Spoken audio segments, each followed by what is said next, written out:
Hi, this is Eva for Once Upon a Timeline. Welcome to Midnight Mandela. Hope everybody's doing good this evening. So, we've had some interesting happenings already from last week, but first I wanted to cover your shoe bills conversation because took a quick glance at them. Yeah, I do think that they've kind of subtly altered themselves a bit. So it's kind of interesting because I've never actually even seen this close-up image of them with their wings open. But now it seems like there's many tones.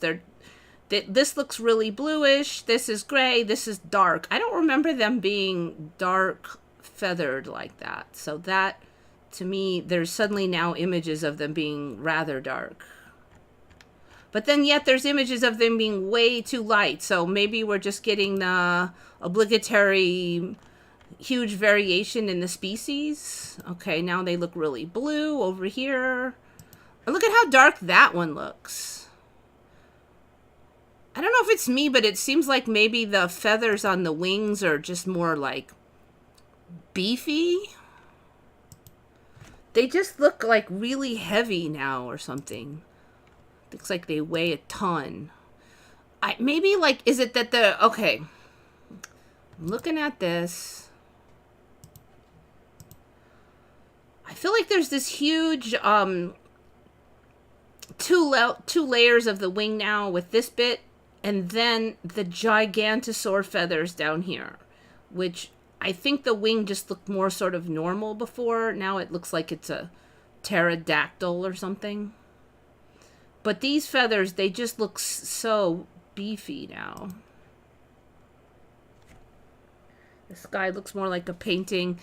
Yeah, you know, for me, there was just one level of clouds all the time, but now there's very often this weird high level of clouds that's misty, and that showed up, you know, 8-ish, 9-ish years ago. People used to talk about that more. And then there's the regular clouds, and then sometimes there's multi-levels of the regular clouds now, so yes, it's surreal. Yes, right. Preliminal, that's exactly it. The backdrop layer middle. So, yeah. It's funny because I hadn't quite read yours yet, but I was already saying the same thing. And then in recent years, what I've seen is that even though clouds are like right next to each other, they won't be the same color. Like one will be like super dark and one will be white. And it used to be that all the clouds were experiencing the same conditions and they would be the same color. And even in one cloud, it used to be like clouds were gray, clouds were white. But now they'll be like super dark edge of the cloud, and then that other edge of the cloud will be like really light. So there's like huge variation just between one cloud now. The wings seem wider.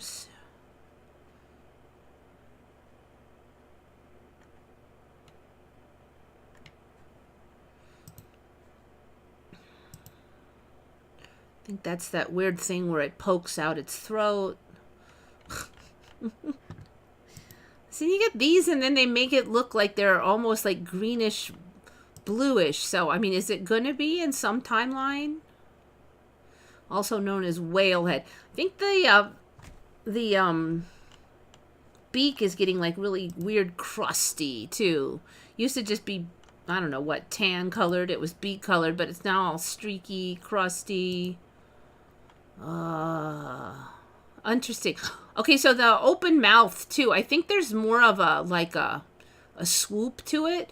First it grew that hook nose, which I think has gotten more extreme, but now there is like this weird, I don't even know how to describe that shape.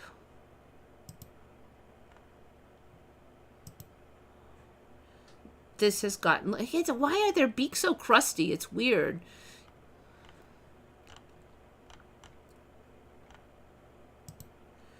I've never seen an image like this where each of the feathers is separate either, so that's interesting to me. I'm pretty sure that is a legit image. Yeah, see, here's another one with each feather separate.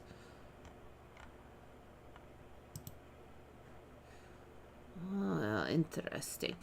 One thing I've really noticed is, you know, these guys have been around for a while, and I'll look at 100 pictures, but there'll never be a single picture of them doing this. for years now. I've been looking at these, and then there'll be a shift, and then suddenly there'll be all these pictures of them with their wings open, with their mouth open weird like this. There were no pictures like that before. It looks like we're going to have a thing where they can open their throat really large, because suddenly now, look, there's all these images of pooched out throats. See, I just typed in shoebills. Now there's all these images of them eating very large, creepy things. And somehow, in, you know, years and years of me looking at these, is definitely one of the older Mandelas. I never once saw any of those images. This is an interesting one here. This is very interesting. I'll tell you why. Okay, the reason I'm hooked on this one is it looks like here that the hook thing on the mouth and the tip of the mouth is a different color, and there's kind of a line running up. And I'm wondering if we're going to get more of that. That's why I'm kind of fixating on it. Oh, look at, see this one also. It looks like that hook thing on the end is changing to a dark color. Dang, you know, now that I saw one, they all look like that. I think we might be in like a huge shift period. Look at, it's dark there. I mean, this is another one that's almost changing in front of my face. I think we're in a huge shifty right now. It's going to be one of those live streams maybe. Ah, see, a different color there. I swear it's even more pointed down than 5 minutes ago when I started looking at this thing. Ah, weird pokey outs on the side of the head here. Interesting. Okay. You know, some of the other birds are getting this halo of funky feathers on the top of the head, and it looks like shoebills are working on it. I wouldn't be surprised if we got more of that as well. See, in some of these, it just looks like the wind blew, but yeah. Okay, this is an interesting one. First of all, they're making it clear it's a stork. I have yet to see these things really from this angle ever, and you can see how thick the throat is. So not too long ago, they started having that thing where they could like poke out their throat, and a couple of the other large throat birds could also do it. So this is the first time we're seeing it with this really thick throat like this. Again, the very separated large feathers. It looks to me like the throat has thickened considerably since last time.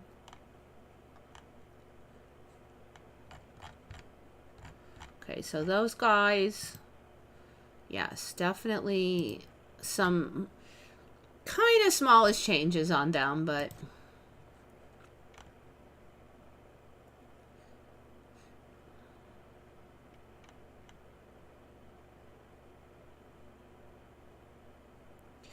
yeah, so it's always tricky when you have all these different color tones. It's like, well, are influencers just tweaking the colors to make their image more clickbaity? Probably they are. I mean, even I'm tempted to do that to some extent, just not too crazy. But if the lighting is bad in an image, I do sometimes like brighten it and sharpen it. I try to keep it within the range of reality, but a lot of people don't. But then, you know, we've seen enough times that these clickbaity images become reality. So, you know, what is driving the creation of reality? What we want to see, I guess. I can't get over how dark that one is, though. But yet, I mean, it looks like it is a really dark gray, but then you have this one. So I'm thinking what we're dealing with here is more variation in the species is showing up. We've seen that in a lot of other ones. Why is this guy bald? Hold on. Close up of a shoe build. That guy is missing his feathers. Is that really a shoe bill? The neck is a weird color. Is that even... Maybe that's AI. Hold on. It's in Getty Images, though. What? Now it's gone. That one looked really suspicious. I don't even think it was a shoe bill. Getty Images. You know, they say they have this image. This image is not in that pile. And I think it might be fake. I think that might have been an AI. Look at how the feathers are. I think that was an AI. Who knows? Maybe it'll show up down the line. But for now, it looks like an AI. Maybe they removed it because it was, and it's still in the search. See, that looks fake also. Stock Adobe. Another AI. People uploading AI images hoping to get maybe some clicks.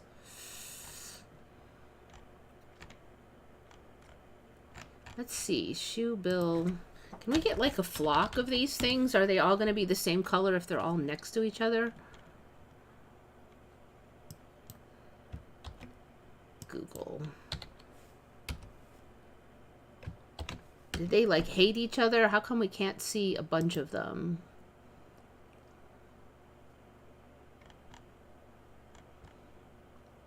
Maybe they're not friendly. So I can't find any right now. But you know, this is the kind of thing like next week suddenly I'll click and there'll be 50 images of them in a flock and they'll, oh, shoe bills hate to be alone or some plather. You just, okay. Anyways, enough complaining.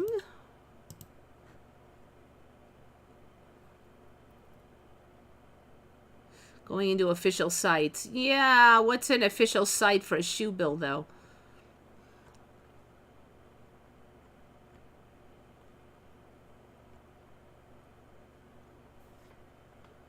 I wouldn't be surprised if we get more than one kind. Let's see. Let me just see if there's still just one species so far. Also known as... Okay, so right now, only one species. Related to pelicans, blah, blah.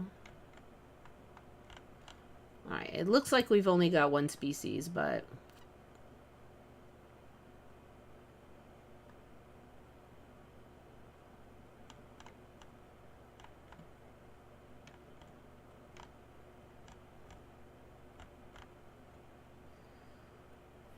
Africa, Sudan, South Sudan, Congo, Rwanda, Uganda, Tanzania, Zambia, West Nile, Kenya, Ethiopia, Botswana. So what, like a bunch of Africa? Algeria, anywhere outside of there? Alright, I have a feeling we will get more kinds of these eventually, but not yet.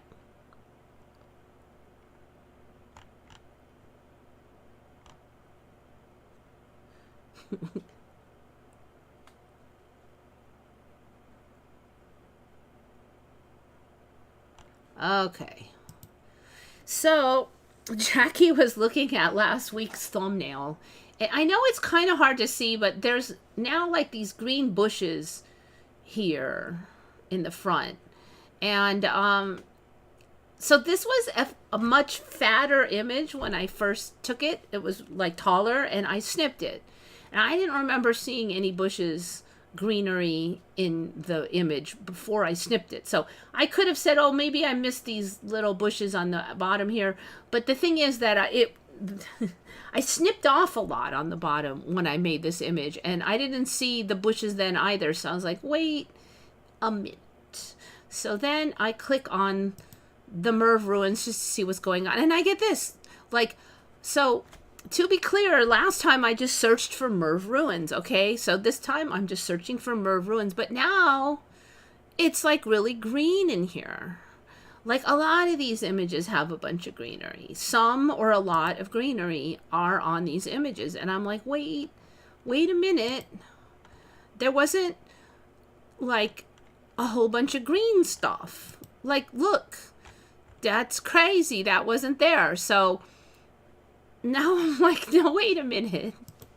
And I think they've changed a little because I think they're bigger now. These fingers, they remind me of these cookies called lady fingers. But right now they remind me less of the cookies of lady fingers because they're more. First of all, this pinchy spot in between I think is bigger, and then it was kind of pointy at the bottom. Remember I said it reminded me of the Twin Towers before they fell. That's a little closer, but it just is. It looks less like the Twin Towers before they fell now. And there's all these like holes, like big holes. Now before, when I was looking at that, there weren't these large holes in there. The other thing is I don't remember there being like a squared off bottom here, and I don't remember there being a missing end piece. So you can see here now that it's growing a squared off bottom. And a lot of grass, okay, or green or whatever the heck it is. So this, I think we looked at this before, but now it's just, I think that's bigger. Because look at the tiny little door. I swear it's like twice as big. And this is a lot like how some other mosques grew up for me, where they were just like 2 stories tall, and then they were 4 stories tall, and then they were... So I think from last week then, this has really expanded. I mean, look, it's just neat. I do remember some animals, but not like a field of green grass on Merv. Look at all these bushes and stuff. A lot of new images just showing up too, like this. Fencing, a lot more scaffolding. I only saw a tiny little bit of scaffolding on one. Not sure if that's still Merv or not. Is that still Merv? I think so. Okay, but here's the thing that's got me now. I swear to God, last week I'm like, oh, Iran, it's in Iran. What a coincidence. Iran's been in the news. And then this thing shows up and it's in Iran.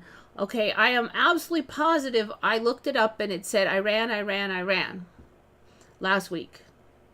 And now I'm looking at it and it's Turkmenistan. This thing is in Turkmenistan. I think that is in there too. That one keeps showing up. And I'm sure that it was not in Turkmenistan before. It just was not in there. So I don't even know what to say. It's just like, well, what? Okay, so I'm just going to go through some images. I think this thing is really up and coming. But you can see now there's a fence, a light, big poles and stuff. I think it might even be bigger. This is not helpful at all because it doesn't show where it's at. I don't know why they put these useless maps in.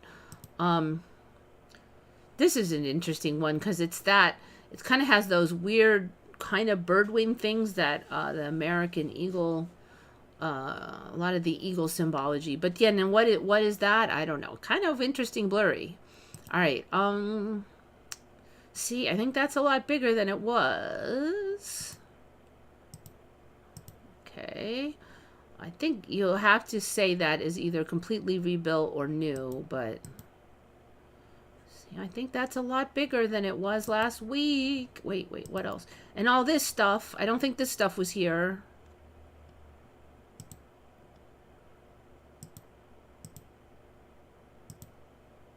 That I have not seen yet. So I think this is one of those ice houses that now have existed in the past where they had ice in the desert. It's kind of funny to me because it just seems so insane compared to my old timeline. You couldn't have ice in the desert. People did not have ice in the desert. What the heck? I thought I just looked through this and I swear to God, I have never seen that image. Did I just look through it 10 minutes ago? Okay. Older images. I have not seen 3 of them next to each other. Interesting.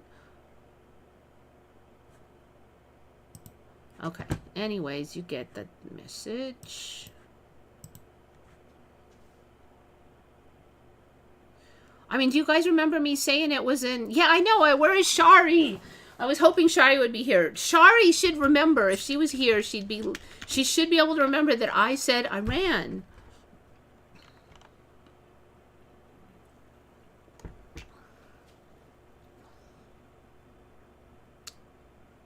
Ah, Vivian. Okay, yes, exactly it. They're all green now. So, they're in Turkmenistan now. When did it turn? So, Jackie noticed like the green ones, and so when did you notice, Jackie? I don't know. I probably should have written it down. So I think I said I was coming down with something last week. It wasn't. It was a mid-range cold. I had it under control, but this is the one thing I've really noticed lately when I get sick. My brain like is so foggy. It's like I'm in, like I took drugs or something. It's just so weird. So it's almost like I wasn't super sick, like physically, but my brain just couldn't, like, it was just like I was in the fishbowl or something. And so today though, it snapped back to like normal. And I feel pretty good today. Like I feel even strangely extra good. So, you know, I was saying, I never feel good after I was sick. And so now I too actually feel pretty good today.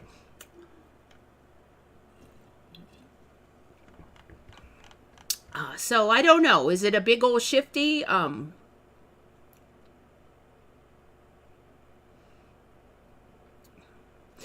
is inside of you. So, you know, for me, when DMT first came out, it was not an endogenous chemical, and they said no, it wasn't.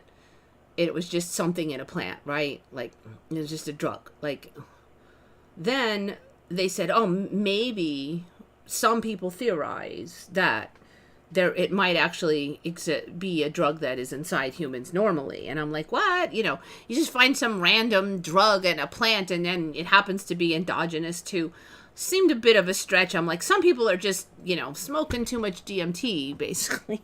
But then they say, oh, we've discovered it in humans, but then it kind of like, now we've known a long time it was in humans, and I don't know. So that's a shifty thing for me too, the DMT. And, you know, the DMT frogs did not used to live in like Texas, okay? You had to go to like the rainforest for them, but it's a drug, you know. Like, I'm sorry, DMT is a drug. It's a drug. I can't agree with you. I mean, because even if you take something that's inside of you, like if I take prednisone, even if those hormones are in me, if I take more, it's still a drug because you're like whacked out. And boy, I'm telling you, you will be whacked out if you take DMT.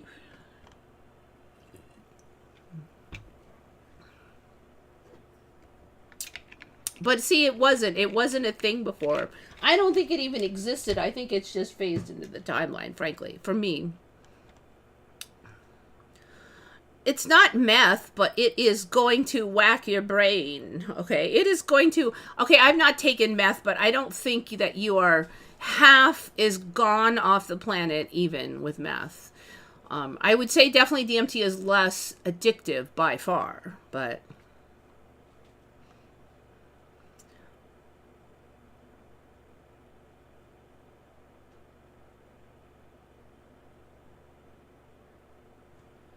Okay, so Merv. Anyway, dang, I'm kind of frustrated that the one time we really need Shari. It's just kind of like, isn't that how the reality works? We're finally talking about something that we really need Shari for, and she's not here. So I hope she'll watch the show and maybe remind if she comes next week to bring this up if she doesn't. So here's the Google Earth, and here is the edge of Iran. Here is Merv, and here is Turkmenistan. I actually don't even remember Turkmenistan originally having a coastal blob of space, and now they've got like this lake and but then again, this, what is it, the what sea is that? That's the, what sea is that? Caspian? Yes, Caspian. It's gotten a lot bigger for me. So, wonder if this thing, does this, have they given this a name yet? Wait. Oh, yeah, okay. I think I have had Garabag Basin on. I don't think it was quite that big before. But yeah, to me, Turkmenistan is getting really big. I mean, it is almost as big as Afghanistan. And I remember back when the war was on, um, Afghanistan looked really much bigger than these surrounding countries, except for Iran. But even Iran is so huge now. I don't remember it being this. I certainly do not remember Turkmenistan being this big. Uzbekistan is now pretty big. I mean, if you look at Turkmenistan and then, all right, so look at that and then come over. It's like the size of France or Poland or something. And these used to, they were dinky countries, okay? Uzbekistan is big. I have a theory that it seems to be holding up so far that countries that are going to play a big part in the upcoming reality are become bigger. And I don't know why exactly that is, but it seems to be holding up because we're talking about Ukraine getting huge, and obviously that's played a lot on the world stage, and it is huge. It is truly huge, and we are seeing changes in Ukraine quite a bit. And I've mentioned before the Dnieper River. I'm not exactly sure how you say it. I think if this you say it, Dnipro would be maybe how they do it in Russia. This river here was way over more. It's almost half now. It almost splits the country. And I have a feeling Russia is going to get to this river. And we might have an east and west Ukraine, would be my guess. Because, I mean, there's not really going to be anything that kicks Russia out of there. The one thing I will say is, like if you look at Mariupol and those areas that Russia's had for a couple of years now, they've already rebuilt a lot of it. I mean, you can go online and they've rebuilt the downtown and they've rebuilt a bunch of housing, and some people have returned because they had several years where they were allowed to return, and even if you were Ukrainian, you could return and just live there. It wasn't a law that you had to be Russian or anything. Obviously, you can't be bombing people. You know, everybody has to get along, but they all speak a similar language, and they can. So if you look at Mariupol now, if you look video, it's just like a kind of a normal city with, especially in the downtown. Some of the private homes were never rebuilt because the people didn't return. Maybe they died, or they just fled, or whatever. So that's something they have to work on. But so this is all going to get rebuilt, and it'll just be a Russian city instead of a Ukrainian city. The ones down here are already, I mean, you could go live there and you'd be fine now.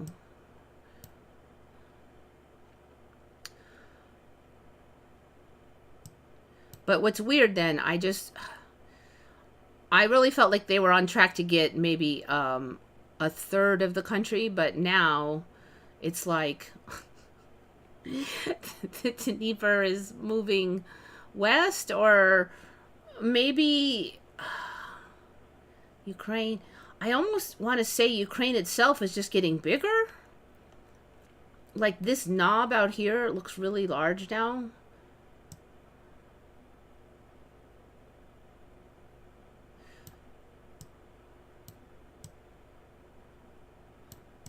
Norway, Sweden, Finland are freaking huge. So if this theory holds up, then Norway, Sweden, and Finland are going to have a lot of influence.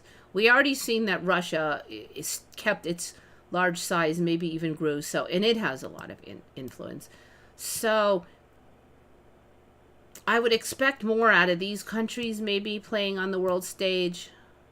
And then the other ones are these stands, like Kazakhstan. We haven't heard hardly a thing out of Kazakhstan, Uzbekistan. How big is Kazakhstan?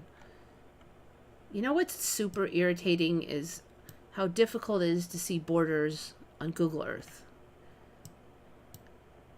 I think all of this is Kazakhstan. Let's go look on a normal map. Kazakhstan is one that's been growing like...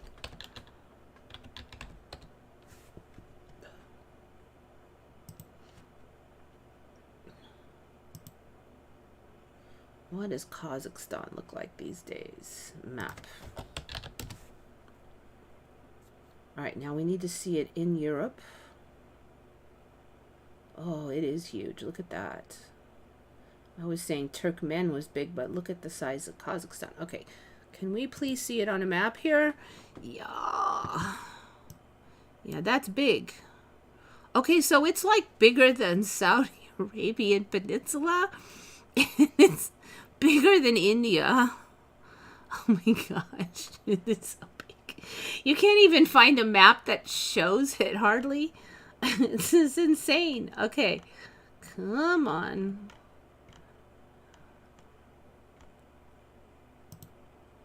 That's it all split up into bits.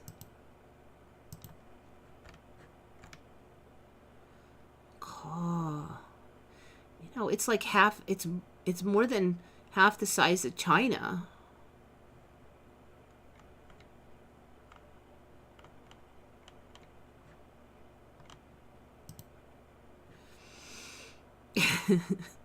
Look, it's way bigger than Mongolia. Okay, so Kazakhstan, I just feel like we're going to hear from Kazakhstan. Something's going to go down in Kazakhstan. It's so huge.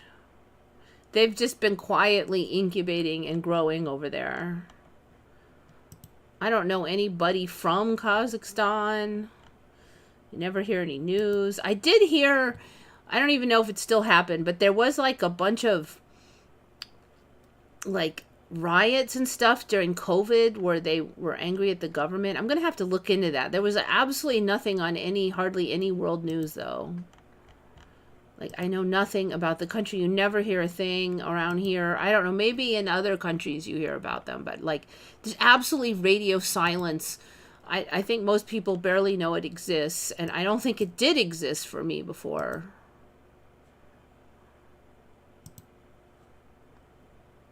Yeah, I mean, it was...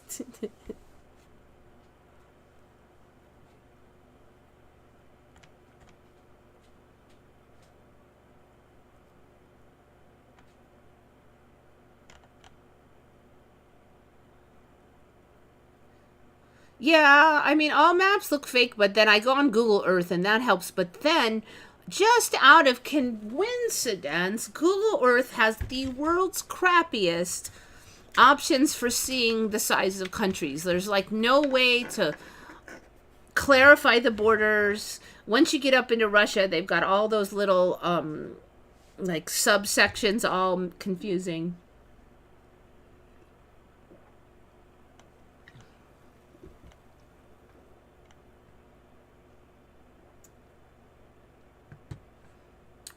Okay, so anyway, Merv ruins given to Kazakhstan, apparently. What is even this? Hold on. Look at how green that is. What is that? Teotihuacan. All right, I'm just going to have to peek over here. The famed Silk Road was one of the... Oh, you know, I guess we're just going to get a whole bunch of stuff along the Silk Road. Ruins of Great Kaiskala Fortress at Merv. That's Merv. I think that's Merv. That's Merv. Where's that green looking thing? What is even this? Ruins at Keptarkana, one of the ancient buildings of Merv.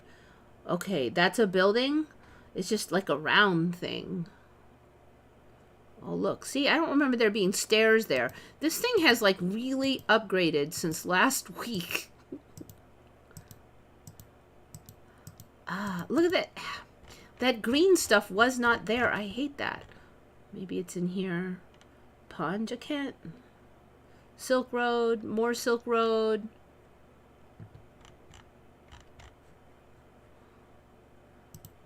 I got Gaslit. That is not anywhere. Okay, Machu Picchu. Maybe it's Machu Picchu. Okay.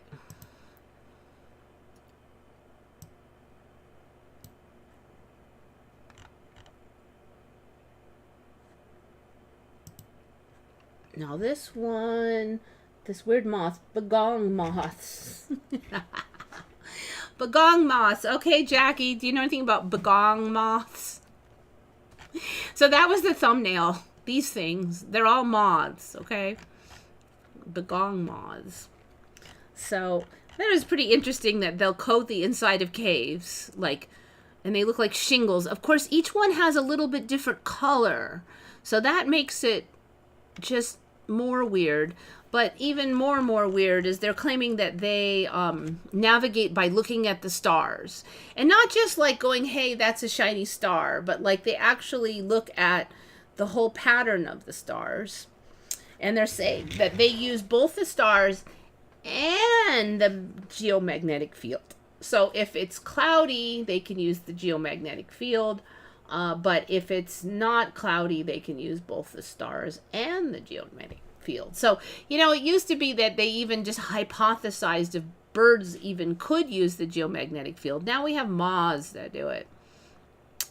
So I guess they got these moths and they gave them like fake imagery of the sky to look at, and then they just saw how they flew. When presented with natural starry skies and no magnetic field, I would assume then maybe they had some kind of a Faraday cage to block the normal field. They consistently flew in the correct migratory direction for the season. I think they had them like on a leash or something, so they couldn't actually bail, but they'd be like, I want to go that way. So that's what they were looking at. When the starry skies are rotated 100 degrees, like they made it a false image, the moths reversed direction. But when the stars were scrambled, they didn't have any clear orientation. So they were confused once there was a scramble. This proves they're not just flying towards the brightest light or following a simple visual cue. They're reading specific patterns in the night sky to determine geographic direction. Like, how does that even get implanted in the brain of an insect? Like, I can't even do it worth the crap. this moth knows. Interesting, when stars were obscured by clouds, the moths maintain their direction using only the Earth's magnetic field. This dual compass system ensures reliable navigation, even in variable conditions. Yet I can hardly tell where the heck I am if I take a wrong turn. So what the heck, man? This kind of directional tuning shows that the bagong moth brain encodes celestial information in a surprisingly sophisticated way. It's a remarkable example of complex navigational ability packed into a tiny insect brain.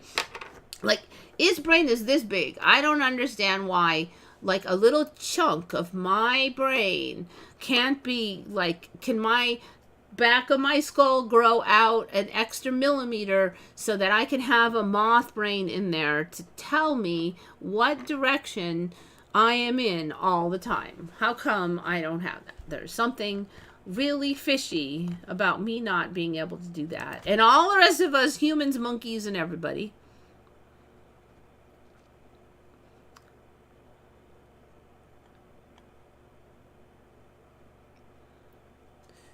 Norway and Sweden are different from me now, too. Many countries of the world are constantly changing their appearance. Yep.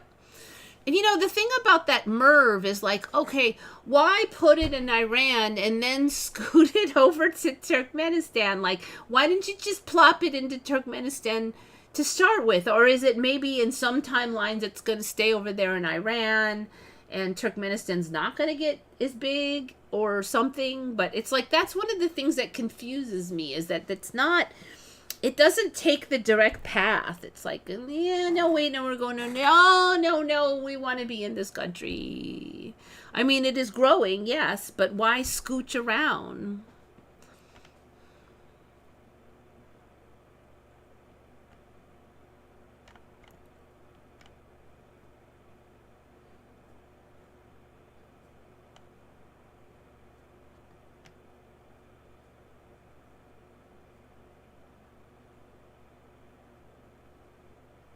Still a lot of ethnic Russians in Kazakhstan. It's just weird that it's this huge, massive country. Most of us don't remember it hardly existing or being very dinky. And it's just radio silence over there. Nobody even knows what's going on in there.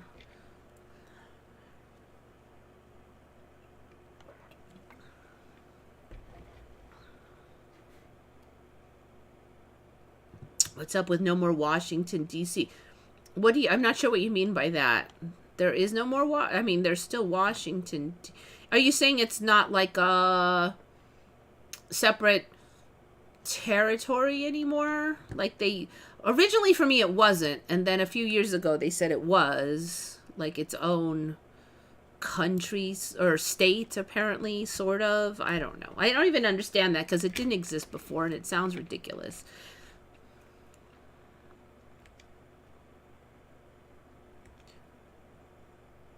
Yeah, so that was the first I think hardly anybody even heard of was that Borat movie. But still, what do you know about, Kazakhstan from that movie? Like nothing. Look on any map and it says Waddington? What? No, come on. That can't be true. Are you serious? So, like, no, come on. Wait.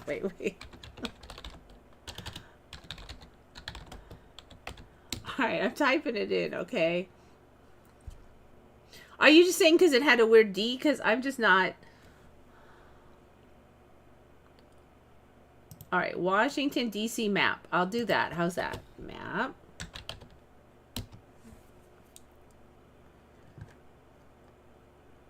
Images. No, I don't know. It looks normal to me.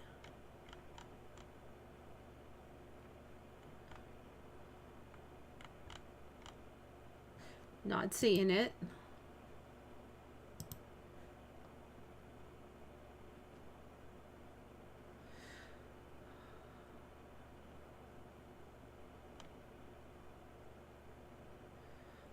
Okay, but I mean, it says Washington on here, so I don't know. With an S and an H.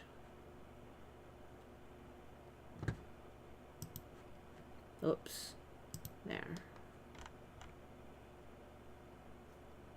Oh, the DC is gone? It's on these ones, though. Okay, so Washington map. Wait.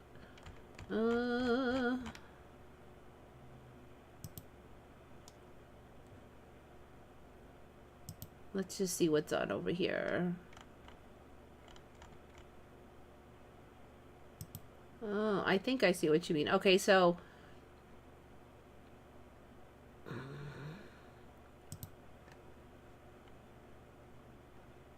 that's the neighborhoods of Washington, D.C., but it doesn't say Washington, D.C. on some of these.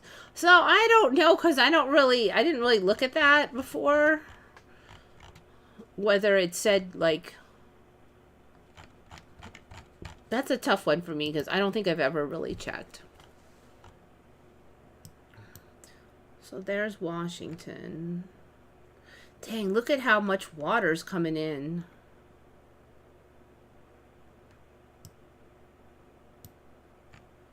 This is just like a giant worm of water.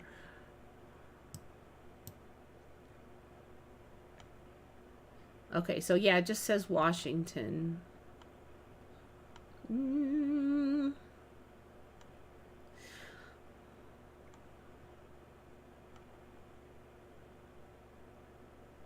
Yep, I never checked it before, so let's see. What have I noticed lately? This is what I've noticed lately for Cali. Ooh, it's this big chunk here. They're taking a big chunk. There's like a big bite of the of the coast missing, and it's making this bay. And it's funny because it is Monterey and there's Monterey Bay, but I don't remember there being like a big effing bay like this. There was I don't even know. It was like some tiny little thing, like that big, that big a bay kind of a thing was Monterey Bay. It wasn't this big of a thing. So crazy town. Okay, they're getting a big fat bay. And then here, this is sticking out. I ran into something up here. It was, I probably should have saved it, but I don't think I did. It was basically talking about, well, why does nobody live up here? Even though California is so expensive. Why is there no construction? Why does nobody even know about it? And then they had this whole song and dance. Oh, well, there's a lot of mountains, and it's kind of hard to build like roads because of the mountains, and this whole song and dance. But it was just hilarious because it was like, why does nobody know about it? I'm like, because it didn't exist. That's why. Okay, let's see.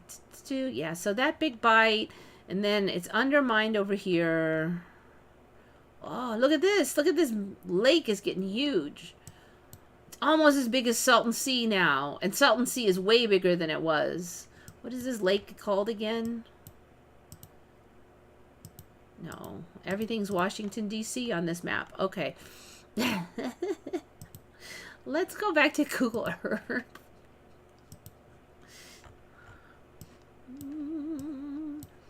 Wait, where's the United States here? Yoinks. What's that lake going to be called?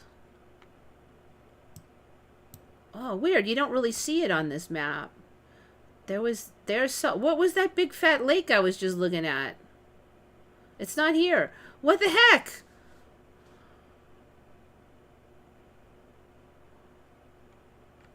Is that this thing?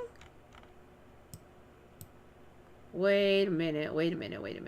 Now I gotta look up my history.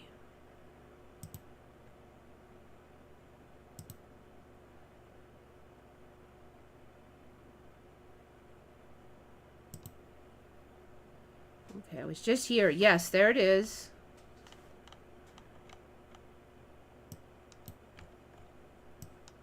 All right, here. What's going on over here? Mexicali.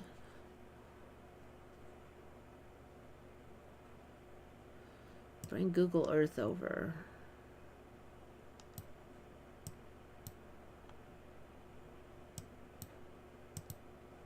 Here, what the heck, dudes? There's nothing there. It must be this. Laguna Salada. Looks like it's that. Yes, the shape is the same. Laguna Salada. What the heck is that? Okay, Laguna Salada. Is it some kind of seasonal lake? Salada. Salada. What? I think that means leave. Salada. Lake, Laguna Salada. Spanish, salty. Okay, Salada is a vast dry lake some 10 meters below sea level, southwest of Mexicali. The lake was called... okay, I'm not going to try to speak Native American languages. All right, so here it is, Laguna Salada. The flatness of the exposed lake bed sediments make it a favorite location for recreational driving. For a minute I thought it said diving. Like what? It's notorious for its dust storms when dry, usually the result of monsoonal thunderstorms during the summer. During times of significant rain, the lagoon can fill completely with water, leaving the unpaved road along its west bank as the only means. Okay, so we've got this seasonal lake showing up. Got it. Okay, this is very interesting to me. Very interesting. All right. Because I did say that I think that this is going to connect up. And we've got all this greenery coming in here. And now we have this seasonal lake, Laguna Salada, right in here. Ooh, keep an eye on this because I think this is going to phase in. It's not here on Google Earth yet, but I bet you it will come. There was some changes over in... let me fix this mess. Where did I see some changes? Okay, who was it? Somebody was saying, what the heck is this thing? This weird lake over here. Sarsara Lake, I think, or something. Sarsara Sea. Dang, now it's not even telling me. Lake, not... Wait. It was there. Mamara, that's it. Mamara. Yeah, I don't think that was there, but I'm not 100% on that. I did mention before, though, that this whole mess in here really is expanding. So, looking at my favorite area over here, I think this area has really expanded in here. I don't remember this being even half the size originally. This, what the heck? Giant inroads of water on here. In here. This has gotten super green in here.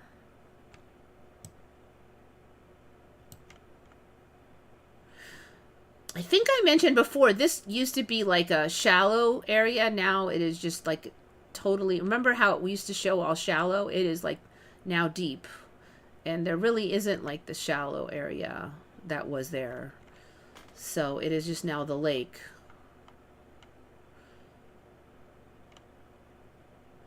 It looks like a giant finger, like a hand with a finger pointing. Crazy. Okay, so that is totally filled in. I should probably look over here. I think I have said before that I didn't remember this being so kind of swoopy, pinchy. And there's a lot of new stuff in here. So that's interesting because, you know, next to Iran, talk of the Straits of Hormuz. There's been a lot of talk of them maybe closing this. I don't think they will because a lot of the traffic through here goes to like, from what I've been told from the shipping facilities there's a lot that's dealt with like China and those countries are like the main countries that really benefit from Straits of Hormuz. So they wouldn't be hurting the West that much. Now, any pinch on oil would hurt the West, but overall, they probably won't close that for that reason. They wouldn't be targeting the ones they want to get. Okay, this is interesting here because now there's like this image of this rough spot in the middle here that didn't used to be here. I don't remember like all this island schmutz in here that's showing up.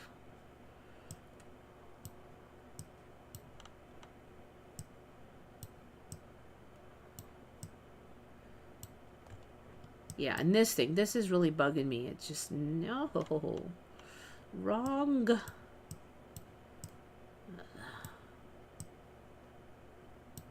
I haven't looked up here for a while. Greenland slowly becoming more green. It's slow, but it's happening. Iceland getting more ice. Before I die, I really do wonder if this is going to be very icy and this is going to be very green. And people would be like, well, duh, it's called Greenland. Okay.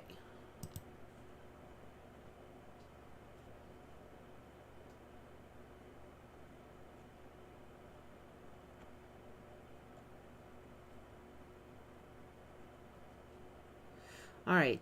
Go to Google Maps, type in Washington, D.C., and it will go to Washington, then it says D.C. and goes to a fountain. Okay, well, see what if it does it on there. Washington, D.C.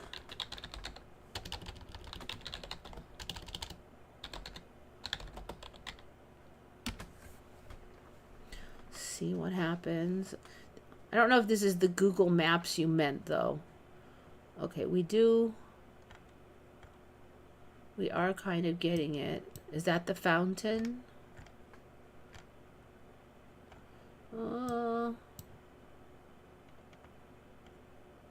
So maybe that's the center. I don't think that's a fountain. Who knows? Oh, it is. Okay, that's Washington, D.C., the U.S. capital, is compact city in the Potomac River, bordering the states of Maryland and Virginia. And they just call it a city. But, you know, does it still have that weird special status?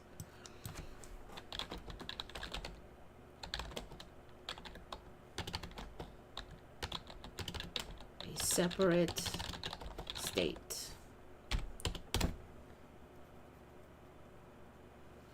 It is a federal district, not part of any U.S. state. Okay. It is surrounded by the state of Maryland, blah, blah, blah, blah. The district not exceeding 10 miles square would become the seat of government. As such, is not part of any state and is not one itself. So it's its own special district, which I believe also part of London is or something. I remember it being part of Washington for like my whole childhood, though. It was Washington, D.C. in Washington, and everybody knew it.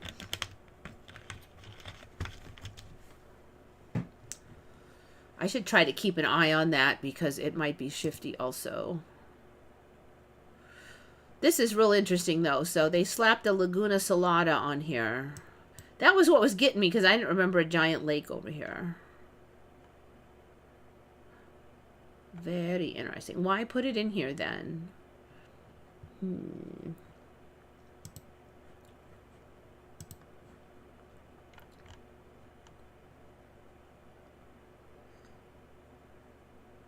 City of London is in London, but it's like its own territory too. There's some weird business with London, that City of London and London. Its own tax region and...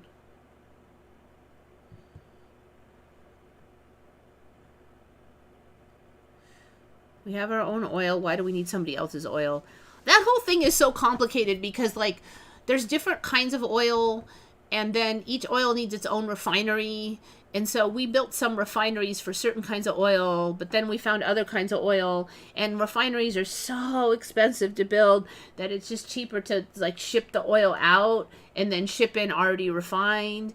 And then, like, we might have plenty of like one kind of oil, but not enough of another. So even though we export a bunch of our extra, we need more of this. It's sort of like fruits. Well, you make plenty of fruits in the United States. Why do you have to import fruits? Because it's a different fruit. And we had a lot of apples, but maybe we don't have enough persimmons or bananas or whatever. So that is also part of it. And a lot of it's just cheaper. It's cheaper. It's cheaper sometimes to just export it to another refinery than to build a whole refinery, because some of the oil that we found, we've only had it in the last 10 years, and what we find is constantly changing because they invented that fracking thing.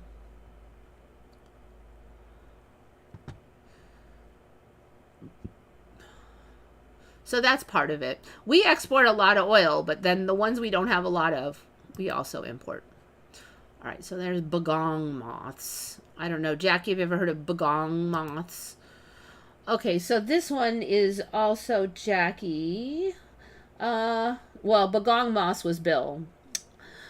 Do you remember this guy, Officer Big Mac? Do you remember Officer? And it's weird because he has this weird star. I don't know, with the whole... I don't know, just with the politics, it's just interesting to see that. So when I was a kid, though, you would get a gold star, and that was kind of a symbol of like the sheriff in town. But this one is a white star, so it is extra strange to me because it should be a gold star, not a white star. I don't remember Officer Big Mac, okay? I just don't remember Officer Big Mac. I looked at some old video. The voice doesn't sound right, and even if I forget what something looks like, I'll usually remember the voice. I'm very sound oriented, and so apparently he was a popular character in the 70s and 80s, which is the exact amount of times that I would be watching this stuff. Because then, you know, after that I was too old. So if they got rid of him after the 80s, I wouldn't notice. But 70s and 80s, I should remember this guy, but I just don't. I don't remember Officer Big Mac. I feel like there's more characters now or something.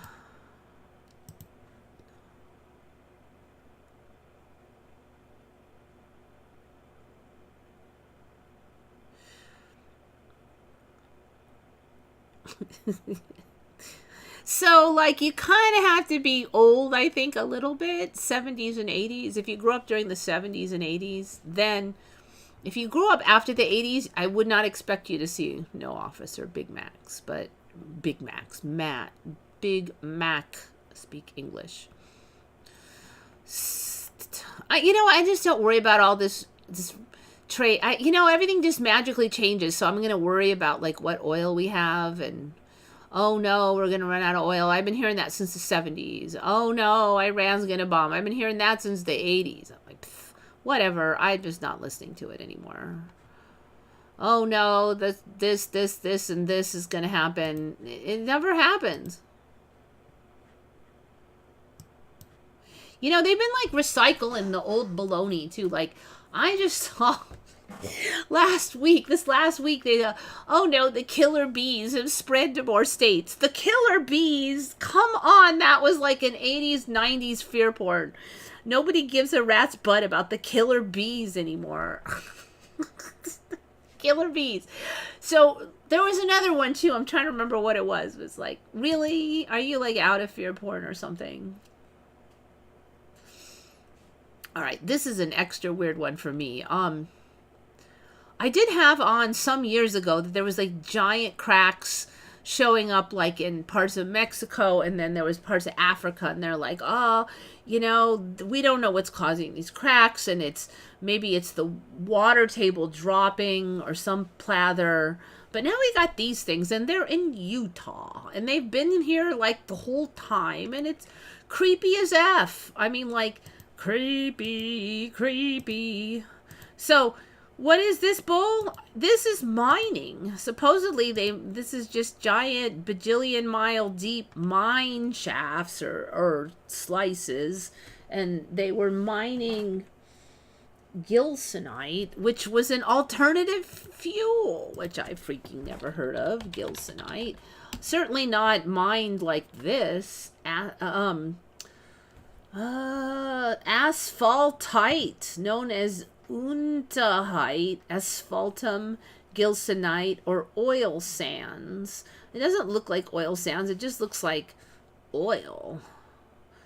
That doesn't look like sands. It just looks like chunks of oil-like stuff. Is a naturally occurring soluble solid hydrocarbon, a form of asphalt or bitumen with a relatively high melting temperature. It's weird because I looked up gilsonite like I was going to have this on last week and I forgot. So like 2 weeks ago I looked it up, and when I typed in gilsonite I did not find asphaltite. But I guess now there it is. Mined more recently in other countries such as Colombia and Iran. Asphaltite is mined in underground shafts and resembles shiny black obsidian. Discovered in the 1860s, it was first marketed as lacquer. Oh, I don't remember lacquer being black chunks of rock. Lacquer was from like, let's see, that was a plant material. Lacquer. That the stuff you paint on, that was not from black chunks of rock. This is weird. Okay. Gilson started a company to mine the substance. Found the vein was on Indian reservation. Congress stole some territory, allowing mining to proceed. Very large commercial enterprise in Uinta Basin, causing most of early population growth. So apparently they were using this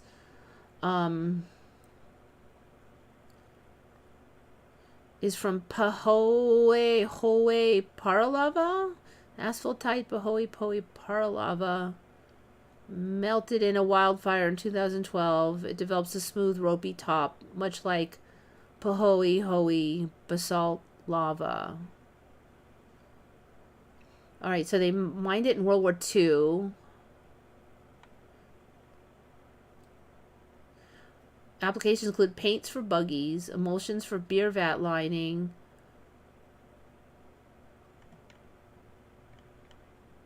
Wait, they said it was an alternate fuel, though. I'm sure of that. 2 weeks ago, they said it was an alternate fuel. Are they not saying that now? Yeah, see? From solidification of petroleum. So I'm sure they said it was an alternate fuel, though. Added to oil and gas well drilling mud to stabilize the borehole. Wet and carbon black. What? It's not a fuel anymore? No way. It was a freaking fuel. They said it was a fuel. Oh. Let me look at that. I'm looking at my notes. Did I write even that down?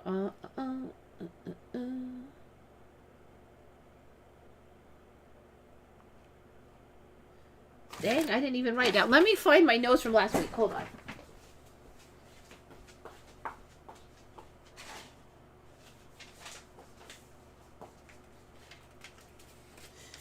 Yes, I have even wrote it down. Gilsonite, alternative fuel. That's so interesting. Gilsoline. Gilsoline.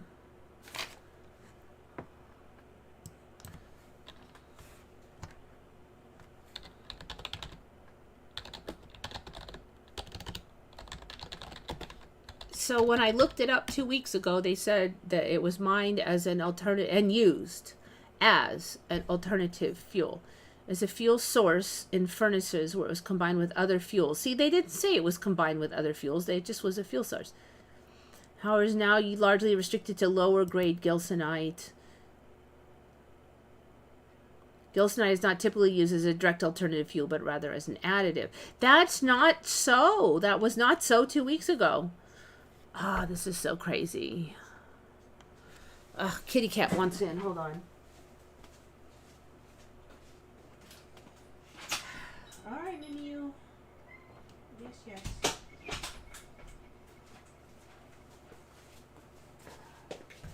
All right.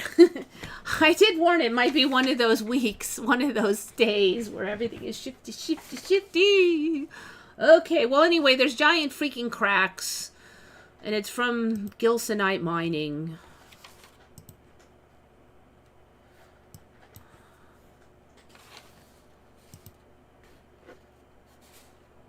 You can see I ran into it.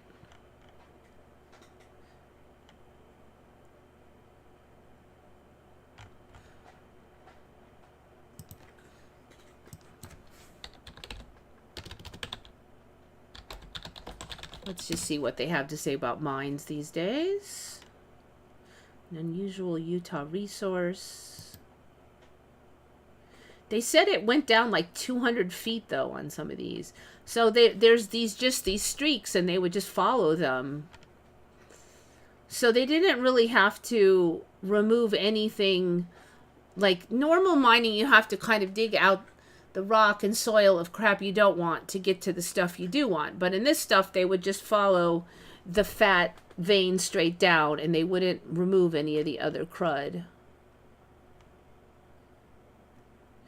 Currently experience increased interest by oil and gas companies, which has resulted in a significant increase in development of the resource.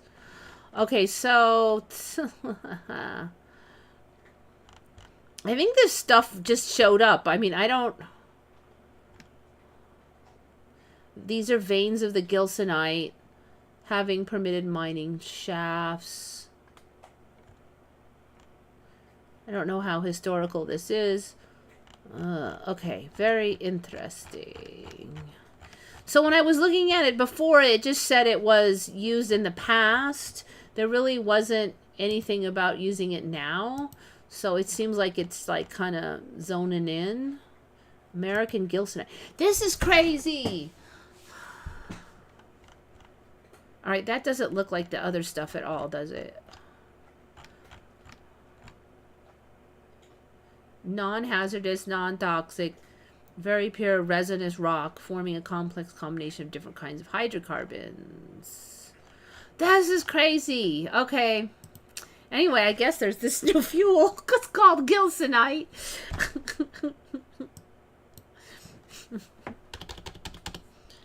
delta cracks. I kind of want to see some more of those mine shafts. Here. The black crack. 65 foot. They said it was like 100 to 200 feet. Now we're at 65 feet. This is like so shifty.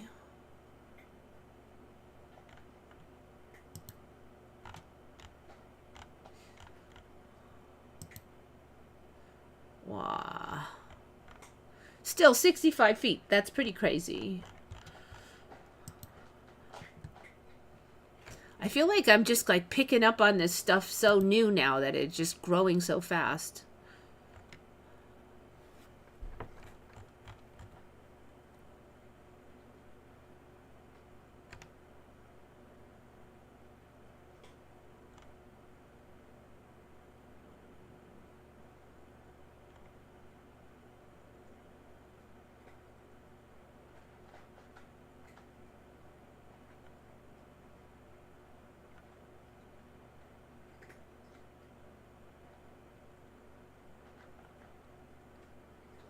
Alright, logical danger does not remember the, what did they call that? The cop, the Big Mac cop. Eric remembers. Why the R, the fry guy is red and blue? Oh, I'm not sure on that one.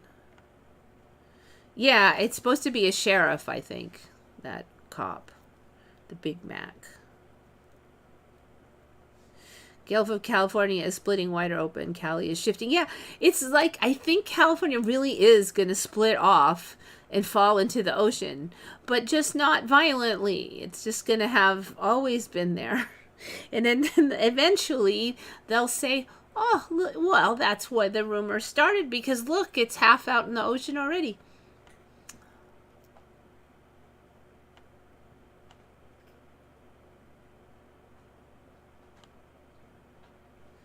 I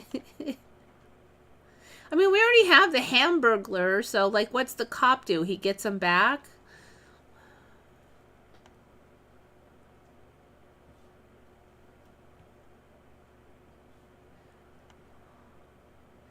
Come on, I don't even know who Tiniest Squish is. I can't give you a wrench. I don't even know you. I don't think I've ever even seen that username before.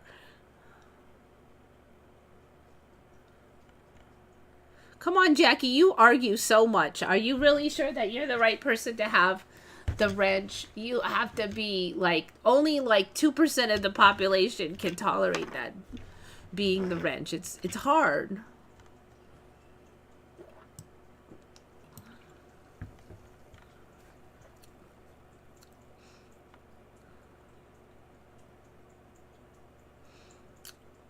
What about the guy who made gas out of plastic bottles? Well, plastic bottles are made out of petroleum products. So they're made out of like gas to start with. So it actually makes kind of sense that you could reverse it back. The problem is it probably costs more, like way more than just making gas out of the petroleum, because as expensive as oil is, it is not as expensive as the processing of plastic bottles. So that's basically how the situation you're at. And then the quality of the gas, maybe it's only good for low-grade diesel. How much crap does it leave in the engine? Does it gum up the engine and stuff? It's not that we can't make gas out of other things. It's that the cost will be high.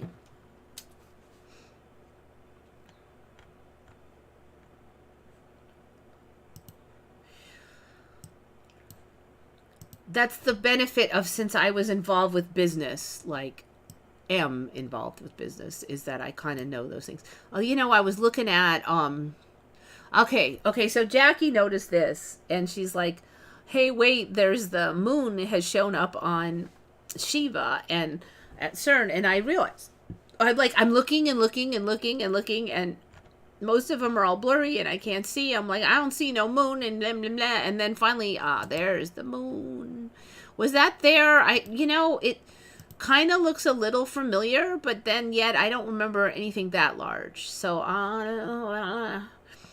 the other thing I noticed here is I realized that this, whatever this, I don't know what this array is, they're all like bumpy on the end now. Like it looks like someone went on the ends, but then they're not bumpy on the rest of it. And so it looks like worms on the end, but not on the rest. So I don't know why.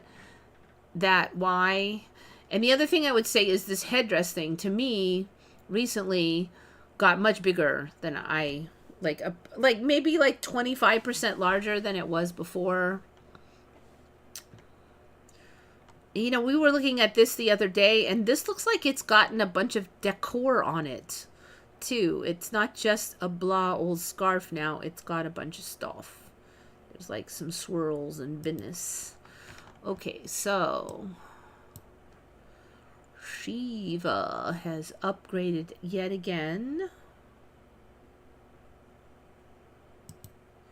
I actually had to like look and look to find.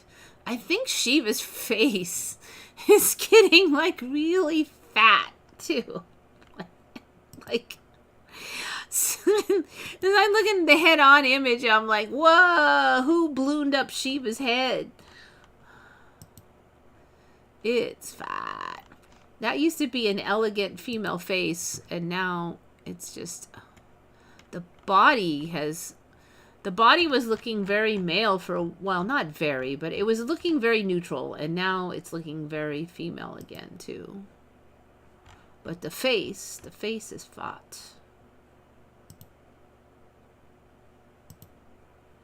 You know, it's kind of hard to find an image that's big.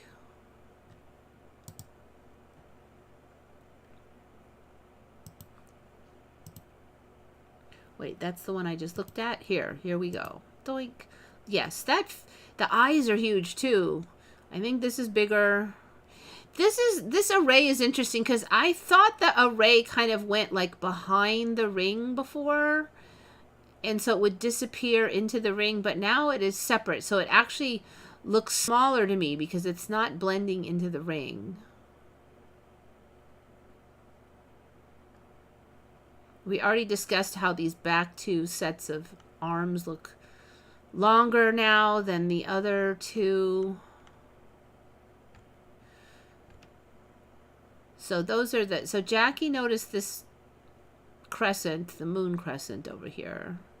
I think this is even maybe changed since last time I looked, where this array is actually making this array look smaller because it doesn't feed out. Okay, I think that's it. You know, we just looked at this the other day too.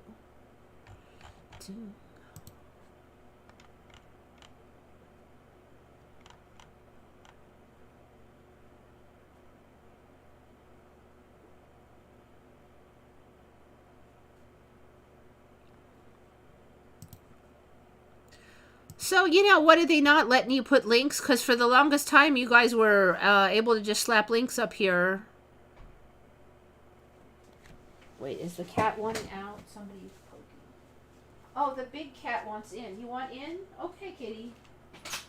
What a good kitty. You poke the door. Here, let me open this for you. There you go. You want to come in? I'll put this here for you so you can get in and out on your own, okay? There you go. There. Now you're not stuck.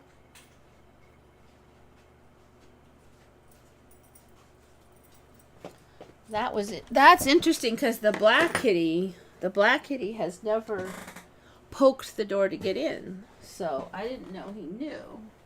He has learned that, either figured it out, or somebody taught it to him, or whatever. I don't know. I think he does go visit the neighbor over there a lot, so maybe he learned some stuff from them, but...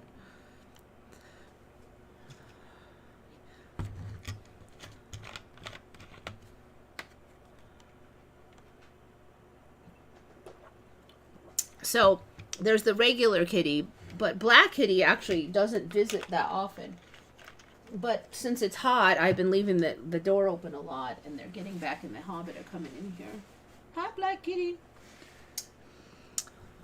I didn't come up with the genius name for him. He is just black kitty. So, black kitty, I talked with the neighbors over there, and they have been feeding the kitties. So, that's part of the reason they don't come over here as much. And then 3 of the kittens I found out were in fact snarfed up and adopted out, the 3 that I trained. But the 4th kitty was too crabby and just really difficult personality, and I didn't get him trained very well. And he got thrown back. Like, they're like, this one's not nice enough to adopt. And he's still on the street, and I call him Crab Kitty because he's just crabby. He just whiny, crabby, and doesn't like anything.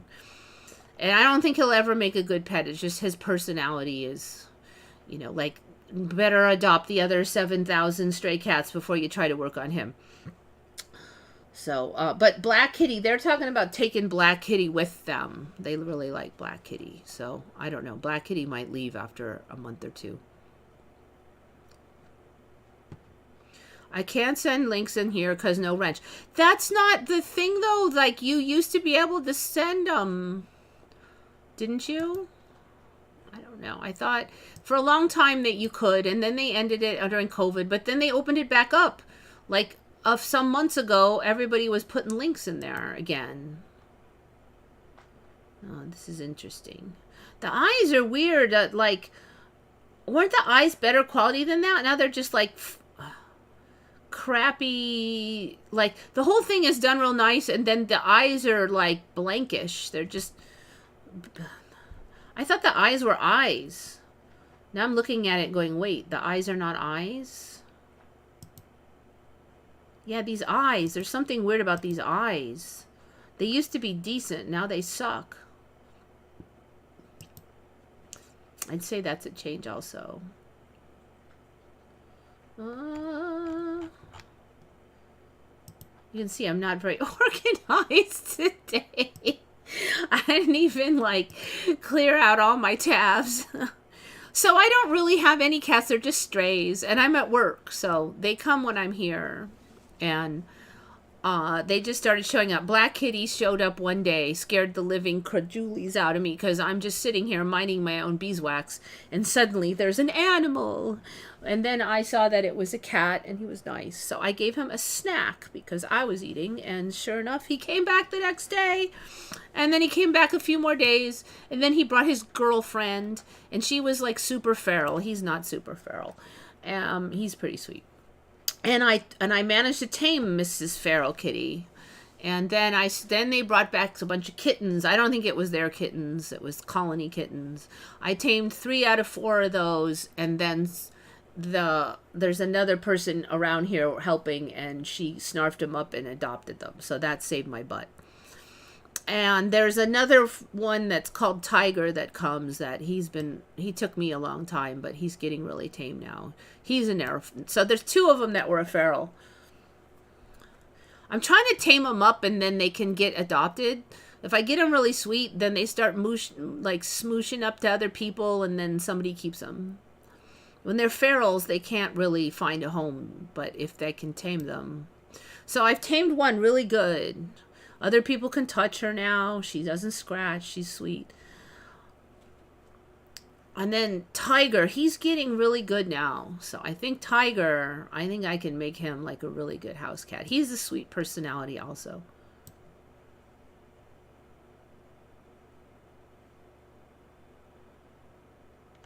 Yeah, so, but Crab Cat, man, Crab Cat, I couldn't. I don't know, maybe if I just had all day to work on him, but part of the problem is the neighbors feeding him now, so they go over there more. So I used to be able to, like, lure him in here with food more, but now they're like, nah, I'll just go next door. So the ones I'd tamed down really good before, they still come. But the new ones, generally, they're like, I'll just eat over there. The food was my power. So obviously I can't keep a million cats. And, you know, these are all city cats. So if I took them home to my house and they wanted to go outside, I think they would just get eaten by the coyotes because I live more rurally. These cats have no knowledge. They know traffic, but they don't have any knowledge of the predators out there. And there's owls and stuff. So I can't bring them home. You know, and I don't live here. So they basically figured it out that when the truck's here and the light's on, you know, you can come in and ask for food, but they're not really mine. So my main goal is to, like, tame them as much as I can and try to find homes for them and stuff. And since some of them I've gotten where I can handle them, then I could, you know, give them medications and stuff, whereas nobody else could. So there's kind of a flux, you know. I got this gray one really tamed, and I'm pretty sure the neighbor probably stole him. He was real sweet. So everybody's trying to get them all fixed. Like all this pack is all fixed, so they won't be breeding. Okay, so what am I doing over here? It's 1:30 in the morning. Scientists found, okay, we did, that was last week's. We don't want to look at that. Okay. This one. Okay, first thing I found is eye contraction furrows. Have you guys heard of eye contraction furrows? So there was an image online and showed these, and I'm like, whoa, what? I thought about making this one of the thumbnails. It's this. Okay, this. Have you ever seen this? Okay. So it's not even that uncommon. I think it's phasing into the timeline. These weird rings. So before there was that exterior ring thing that showed up, and everybody's like, what in the F? And it's I don't even think this is a real image, but it's this, whatever the heck they were calling it, I forget. A lot of people are getting it, this dark ring around. But now there's like these lighter rings, and they're called eye contraction furrows. And I'm like, what does that even mean? And so they're saying that as your pupil opens and closes, sometimes it causes pigment to get like pulled, and it makes these rings. It's just weird.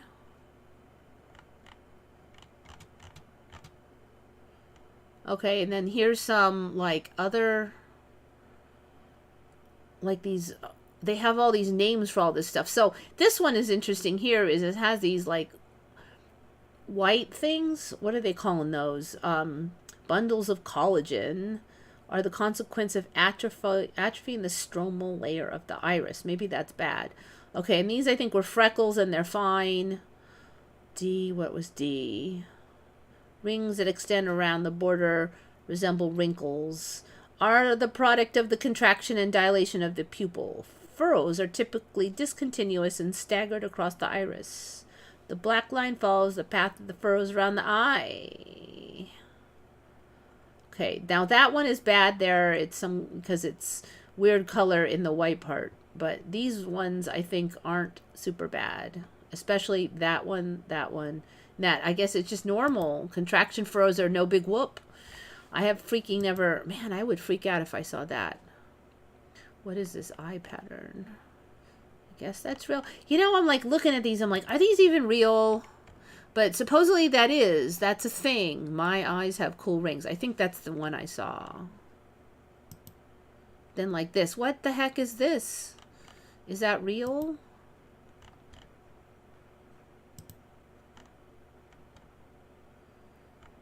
Maybe it's real special lighting to show, but still. Okay, so we have that thing called eye contraction furrows.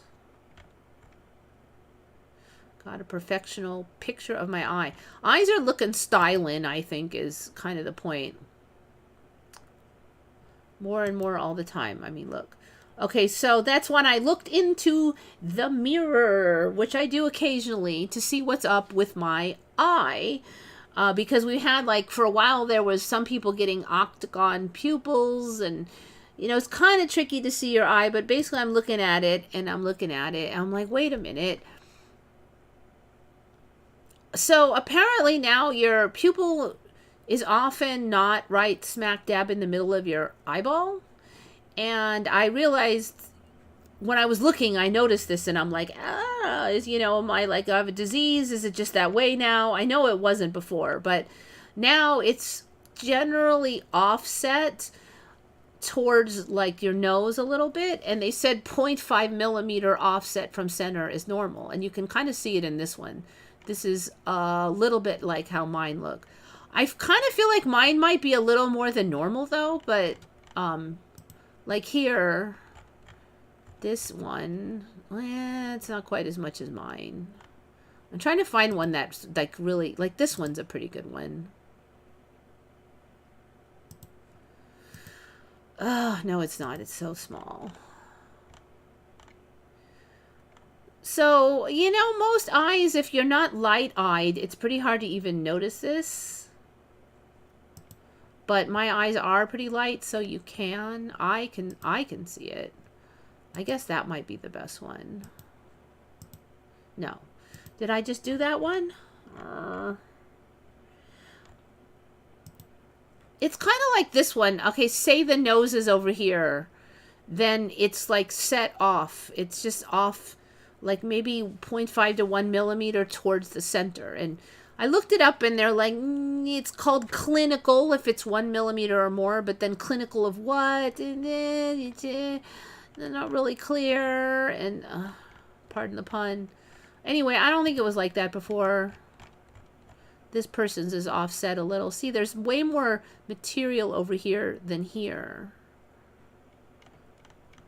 Your pupil doesn't like move in your eye. Your whole eye will move. So it's not like this scoots around or anything. So if it's offset, it stays offset. This person's looks like it's slightly offset. This one's offset to this side. So both of mine are evenly offset too. So I'm guessing it's just the genetics of the current timeline. I think I kind of saw it a little bit like some weeks ago. And then I was like, maybe it's the lighting. But it's gotten prominent enough that I can totally see it now.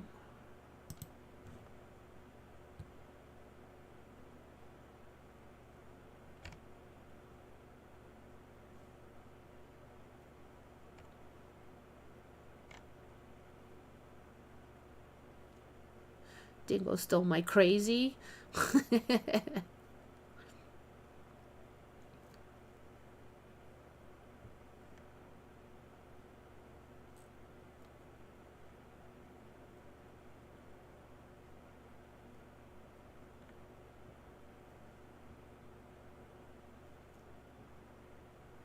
It's possible they could do some kind of genetic engineering and then sending that stuff in the past if it's affecting people's genes and bodies. Okay.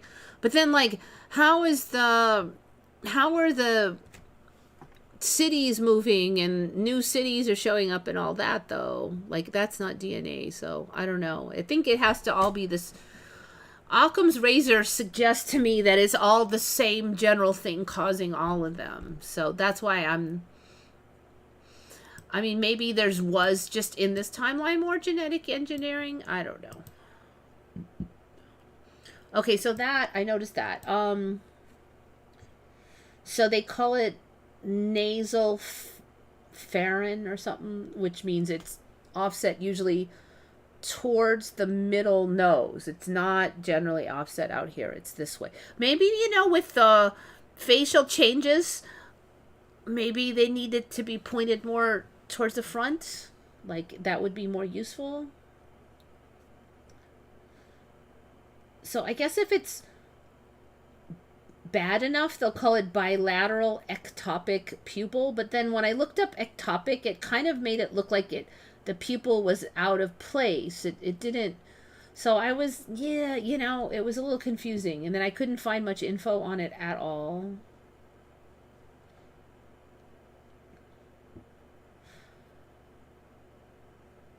Okay, another one. I think we've discussed this on here, and it kind of came up in chatter, and I didn't really chase it down, and I should have at the time when you guys mentioned it, but I didn't. And that's that whole the moon rang like a bell thing. Now, I remember that happening in my lifetime where they did an experiment and the moon rang like a bell. But so there's two options here. One, the moon ran like a bell when they crashed part of the lunar module on it.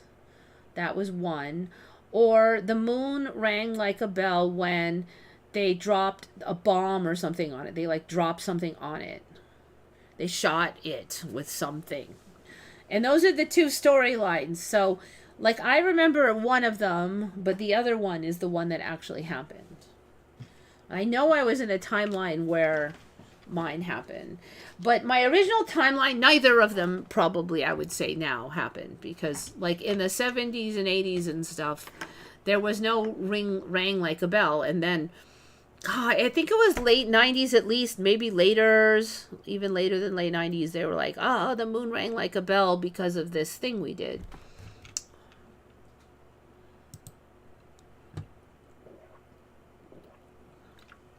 They're sending technology backwards in time. Yeah, but I still don't get how that's making islands, like how it makes Coronado Island into a peninsula, and it made Laguna Salada show up and the shape of Kazakhstan's.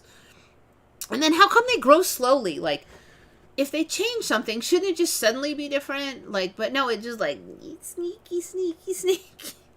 And like, it's sneaky. Whatever's doing it, it's sneaky. It does it in the way that is hardest to notice. So there's like a conscious sneakiness happening. It's not just mechanical.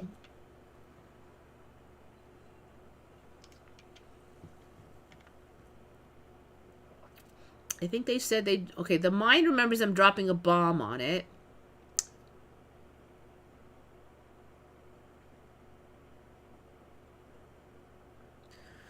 Aerocruiser remembers a satellite, dropped a satellite. The story remembers they doubly shot something at it to understand its composition. Okay. So far we got kind of have 3 of the same general vote.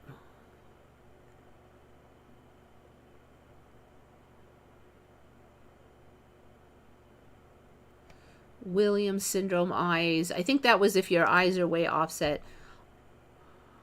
I don't remember Williams syndrome being around for long either, though, so.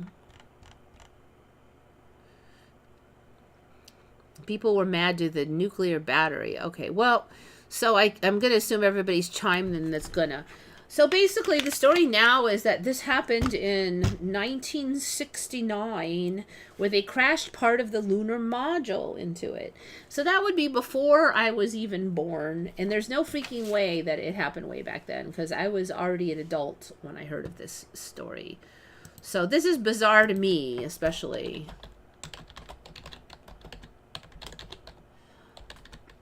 So I'm trying to like scrunch up my full memory on it, and I remember like they shot something at it, and I think it was like some kind of bomb thing.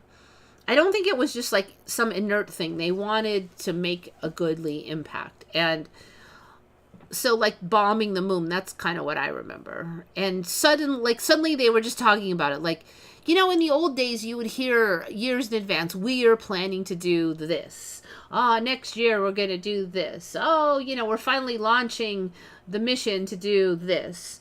Oh, now, you know, we're halfway there. People, you know, but at some point around the 90s, suddenly we just did blah. I'm like, what? You just bombed the moon? Oh, how come I've never heard of this? Like, everything was just like suddenly so, you know, and this is another one of those. Like, I never heard of any plans to bomb the moon, but we're bombing it. You would think they'd make, you know, some kind of show on it or something. This is what we're going to do. Nope. But now I think a lot of that's Mandela. The moon rang like a bell refers to seismic activity recorded during the Apollo missions, particularly when parts of the lunar module were deliberately crashed into the moon's surface. For example, during Apollo 12 mission, the ascent stage of the lunar module was crashed into the moon, and the resulting seismic waves were detected by seismometers. These waves lasted for nearly an hour, leading to the metaphorical description of the moon ringing like a bell.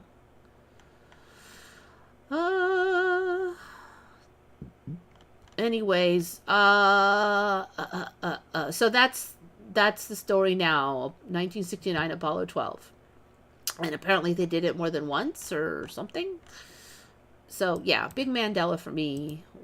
What if did the bombing of the moon still happen? Why did they bomb the moon? Did they still do that?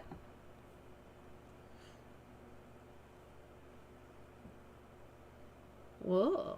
The idea of bombing the moon, Project 1, A119, secret plan, Air Force 1958, project aimed to detonate a nuclear bomb on the moon, but not as an act of aggression, but as a demonstration of technological capability to boost the national morale during the Cold War. Yeah, bombing the moon, that's going to boost my morale. Not surprisingly, they canceled it in 59. Instances where NASA's missions have been misinterpreted as bombing the moon. In 2009, the Lunar Crater Observation and Sensing Satellite mission involved crashing a spaceship into a lunar crater to search for water ice, which the media sometimes use the term bomb. Similarly, during the Apollo missions, okay, so it doesn't look like they bombed the moon now. The moon has not been bombed. Okay, well, so that didn't really happen.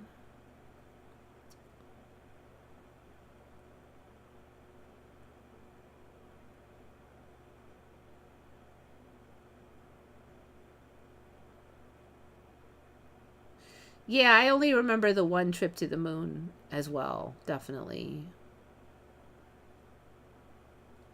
Did they get permission from the dark side aliens? I know! That was the reason why they used to joke or say or theorize why we didn't go back, because the aliens said to GTFO, but now we did go back, so... Yeah, I've only got 12 more minutes, then I'll be out of here, approximately. Okay, so the moon.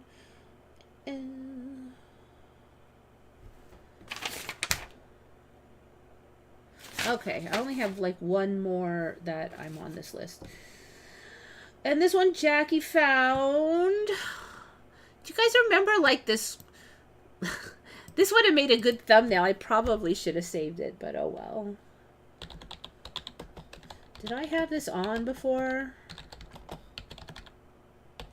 There's like a Jesus Galaxy cross or something. It's craziness. This?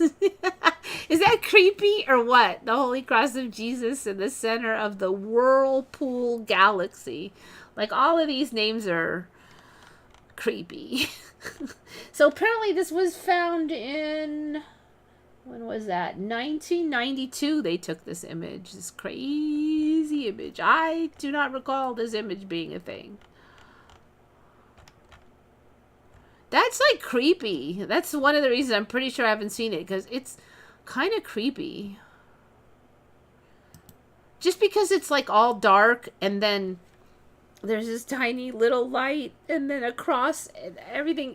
I just kind of feel like it's like, it makes me feel claustrophobic or something.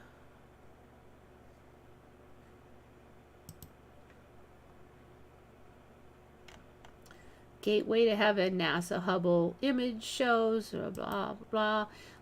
This thing has, I guess, been making the rounds again lately. So, yeah, Jackie remembers this one way back a long time ago, which is interesting. Although I wonder if she remembers it past earlier than 92, because it kind of sounded like she might. But this one did come from her timeline, apparently, because she does remember it.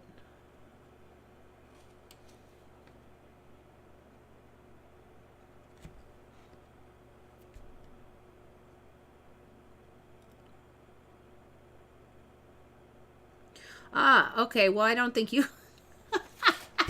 I know after I said it, I'm like, wait, she's a, millennial-ish. So, you probably weren't around. You weren't that old. You'd have to have one hell of a... I think you said you had good memory from when you were a child, but that might be pushing it.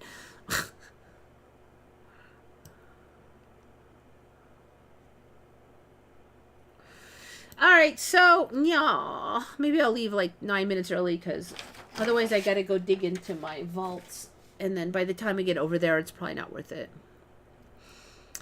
Yep.